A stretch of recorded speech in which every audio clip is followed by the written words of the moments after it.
Hello everyone welcome back to my channel. So రీసెంట్‌గా అయితే నేను ఇన్ఫోసిస్ హైరింగ్ గురించి అయితే వీడియో చేశాను కదా! సో నాకు దాంట్లో వచ్చినటువంటి కామెంట్స్ ఏంటిదంటే మీరు వీడియో చేశారు పర్లేదు. అట్లనే షార్ట్ లిస్ట్ అయిన క్యాండిడేట్స్ తెలుసన్నారు కదా! సో వాళ్ళ రెజ్యూమ్‌ని కూడా ఒకసారి మాకు చూపించండి. మేము ఆ రెజ్యూమ్ ఫార్మాట్‌ని తీసుకొని సేమ్ అలాంటి రెజ్యూమ్‌ని తయారు చేసి మేమైతే అప్‌లోడ్ చేయడానికి ట్రై చేస్తాం. ఎందుకంటే రెజ్యూమ్ షార్ట్ లిస్ట్ అవ్వడానికి కూడా ఛాన్సెస్ ఎక్కువగా ఉంటాయి కదా! అని అడుగుతున్నారు. సో దానికోసం నేను తీసుకున్నాననమాట. ఎవరైతే సెలెక్ట్ అయ్యారో ఆ క్యాండిడేట్‌ది. సో, ఇక్కడ చూసుకోవచ్చు. వాళ్ళ నేమ్ వచ్చేసి ఇక్కడ ఉందనమాట. ఆఫ్టర్ దట్ వాళ్ళ ఫోన్ నంబర్ మెన్షన్ చేశారిక్కడ. ఫోన్ నంబర్‌తో పాటు ఇక్కడ అడ్రెస్ పెట్టారనమాట. అండ్ ఆఫ్టర్ దట్ వాళ్ళ కాంటాక్ట్ అవ్వడానికి ఈమెయిల్ ఐడీ. నెక్స్ట్ ఇక్కడ లీడ్ కోడ్ గిట్‌హబ్ ఉంది గదా!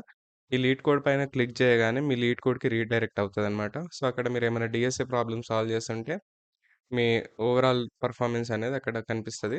నెక్స్ట్ ఇక్కడ గిట్‌హబ్ ఉంది గదా! ఈ గిట్‌హబ్ అనేది చాలా మ్యాండేటరీ అయితే ఆ క్యాండిడేట్ చెప్పారనమాట. బికాజ్ ఎందుకంటే మీరు చేసినటువంటి ప్రతి ఒక్క ప్రాజెక్ట్‌ని గిట్‌హబ్‌లో మీరు పెట్టుకుంటారు గాబట్టి, ఆ గిట్‌హబ్‌లో మీ టైమ్‌ని జూస్తారనమాట. టైమ్ ఇన్ ద సెన్స్ ఇప్పుడు 2024 ఏప్రిల్ మంత్‌లో ఏం జేశారు? 2024 మే మంత్‌లో ఏం జేశారు? నెక్స్ట్ ఒక ప్రాజెక్ట్ జేయడానికి మీరెంత డ్యూరేషన్ తీసుకున్నారు?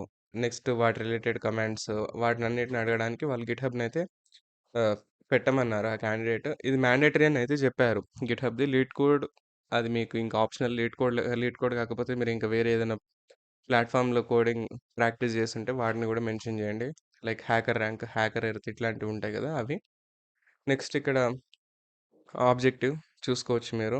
ఆఫ్టర్ దట్ స్కిల్స్‌లో Java, MySQL, HTML, CSS, JavaScript, Tableau and computer ఫండమెంటల్స్‌లో OOPS, data structures, algorithm, DBMS.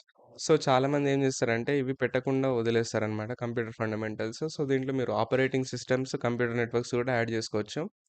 ఎందుకంటే మీరు నా ప్రీవియస్ వీడియోస్ చూస్తే గనక ఒకటి రోబోటిక్స్ రిలేటెడ్‌ది పాడ్‌కాస్ట్ చేశాను. అతన్ని గూడా operating systems as well as computer networks మీద క్వెషన్స్ అయితే బాగా అడిగారనమాట. సో, అది మీకు ఒక యాడెడ్ అడ్వాంటేజ్ మీకు థియరిటికల్ నాలెడ్జ్ ఉంటే గనక. సో, కంప్యూటర్ ఫండమెంటల్స్ అనేది మీరు కంపల్సరీగా మెన్షన్ జేయండి. After that soft skills. Soft skills తర్వాత మీరు ప్రాజెక్ట్ అంటే ఏ ఏ టైమ్ స్పాన్‌లో మీరు ఏ ఏ ప్రాజెక్ట్స్ చేశారనేది గూడా ఇంపార్టెంట్. సో, వాటిని ఇలా మెన్షన్ చేశారనమాట. సో, మీరు గూడా ఇదే విధంగా మీరు ఒక పెద్ద పారాగ్రాఫ్ లాగా గాకుండా మీరు ఆ ప్రాజెక్ట్ ఎలా వర్క్ అవుతది అన్నది పాయింట్ టు పాయింట్ అంటే ఏమేం టెక్నాలజీస్ యూజ్ చేశారు. నెక్స్ట్ దాంట్లో అక్యురసీ ఎంతుంది. ఆఫ్టర్ దట్ అదెంత ఎఫెక్టివ్ అంటే దాంట్లో అక్యురసీ ఎంత అక్యురేట్ రిజల్ట్ ఇస్తుందనేదైతే మీరు దాంట్లో మెన్షన్ జేయాలి.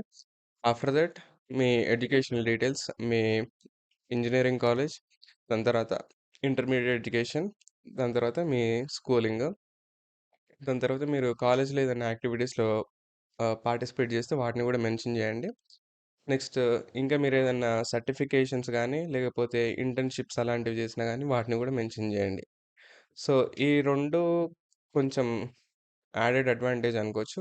ఇవి మీరు ఇక్కడ సర్టిఫికేషన్స్ అంటే ఏదో పిచ్చి పిచ్చివి పెట్టకండి. మీరు ఏదైనా మంచి అంటే గూగుల్ లేకపోతే ఏదన్నా వెల్ రెప్యూటెడ్ ఇన్‌స్టిట్యూషన్ నుంచి వచ్చినటువంటి సర్టిఫికేషన్స్ అయితేనే మీరు దాంట్లో పెట్టండి. ఎగ్జాంపుల్ విప్రో ఉంటాయి. నెక్స్ట్ సిస్కో ఉంటాయి. అట్లాంటి సర్టిఫికేషన్స్ లేకపోతే ఎన్‌పిటెల్ ఇట్లాంటి సర్టిఫికేషన్స్‌నయితే మెన్షన్ చేయండి. నెక్స్ట్ కాలేజ్‌లో మీరేమన్నా యాక్టివిటీస్‌లో పెర్ఫార్మ్ చేస్తే అలా వచ్చినయి గూడా మీరు దీంట్లో పెట్టండి. ఎందుకంటే అంటే దాని ద్వారా అంటే మీ దగ్గర ఉన్నటువంటి స్కిల్స్‌ని చూస్తారనమాట. లైక్ మీరు ఆహ్, ఇప్పుడు మిమ్మల్ని ఆర్గనైజేషన్‌లో తీసుకుంటే మీరెవరితోటైనా మింగిల్ అవుతారా? లేకపోతే మీ కమ్యూనికేషన్ స్కిల్స్ ఎలా ఉన్నాయి? మీరు ఎక్స్‌పోజ్ అవ్వగలుగుతున్నారా లేదా? మీరు ఇంట్రోవర్టా? ఎక్స్‌ట్రోవర్టా? అట్లాంటివి అనలైజ్ చేసుకోవడానికి ఛాన్స్ ఉంటది కాబట్టి వీటన్నిటిని గూడా మెన్షన్ చేయండి. సో, ఇది ఓవరాల్‌గా ఇన్ఫోసిస్‌లో షార్ట్ లిస్ట్ అయినటువంటి క్యాండిడేట్ రెజ్యూమే. సో, ఇట్లాంటి రెజ్యూమేని మీరు తయారు చేసుకొని అప్లై చేసుకోండి. సో, ఇది ఇవాళటి వీడియోకి. If you feel this video as informative, please like, share and subscribe and thank you for watching.